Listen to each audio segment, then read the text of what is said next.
Welcome back. We're in Central Texas winter, which can mean huge swings in temperatures. Zander Caruso is here from Barton Springs Nursery with tips on taking care of plants during this roller coaster of a time. Zander, good morning. Good morning. So we've still got some time to get through before we're past what we think could be a frost period. Precisely. Yeah. You know, Central Texas, we've had frosts late as late as April in some years. So it's always important as we come into spring.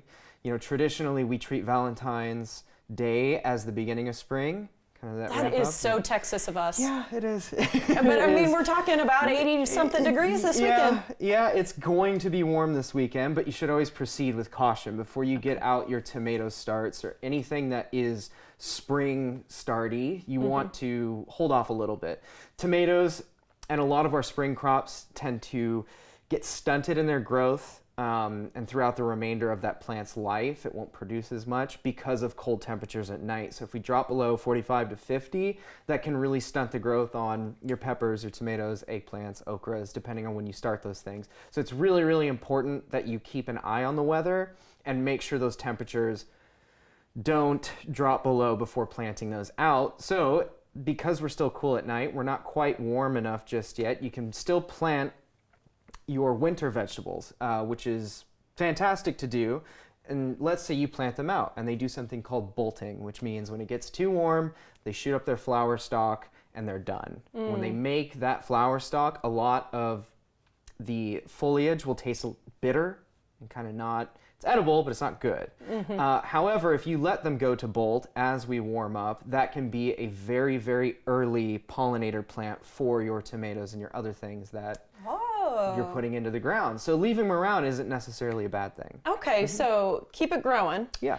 You gave us some options to look at today. I did a very poor job of identifying I think you did a good job. I can tell that this is curly. This looks like kale to me. Yes. You said we've got kind of a variety of lettuces and things going on. Yeah, we got lettuce, broccoli, cauliflower, radicchio, artichoke, just kind of the winter veg that we have on our tables at the nursery right now. I just wanted to bring in to show you. You can still put these things in the ground and still get harvests off of them, or let them bolt and become your early pollinator plants in your vegetable garden. And this artichoke plant I'm touching is a little tiny baby right now. Yeah, it's a little guy. But you said that it can grow to be a pretty big plant. Yeah, anywhere from like 2 to 3 by 3.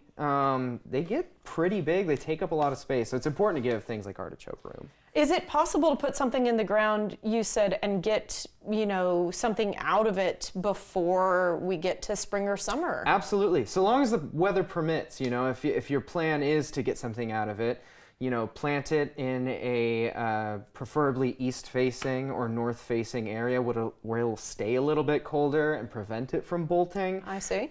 If you want the harvest. And so you won't get as much as if it had a full winter season to grow, but you'll still get something. Gotcha. Okay, so once we get past the 14th, which is kind of like your invisible day of choice. Yes. Happens to be Valentine's Day, but it also happens to be just smack dab in the middle of the month. Yeah. What do you say between February 14th and 28th? So I would say that's really when you want to start preparing your garden. Traditionally, a lot of people will clip back their roses. They just clip them back down to a third of the size so they can flush out and bloom for the spring and have a bunch of new good growth on them. But it's really a time to prepare for your new spring planting. So things like replacing mulch, laying down compost, adding to your beds if they're low, and fertilizing. You can start throwing down your solid fertilizers. We have this guy right here, which is a super basic organic.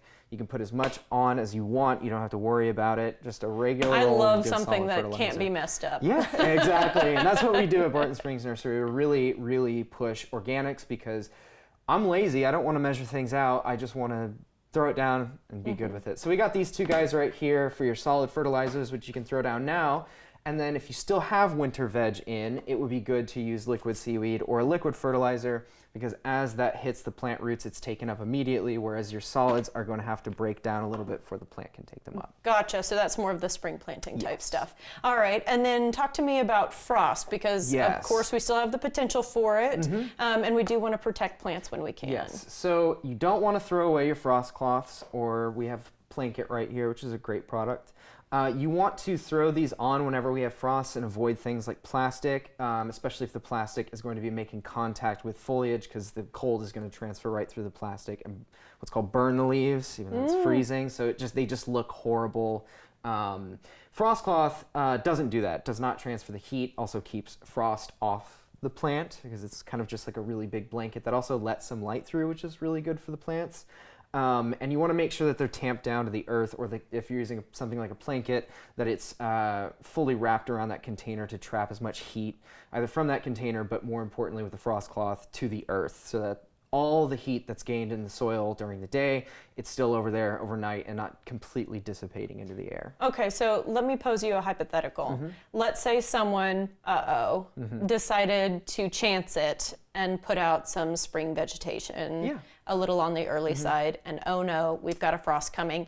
Can it survive if you get a frost cloth out? Yes, you can. Depending on what it is. If it's a horrible, horrible frost, that might not work.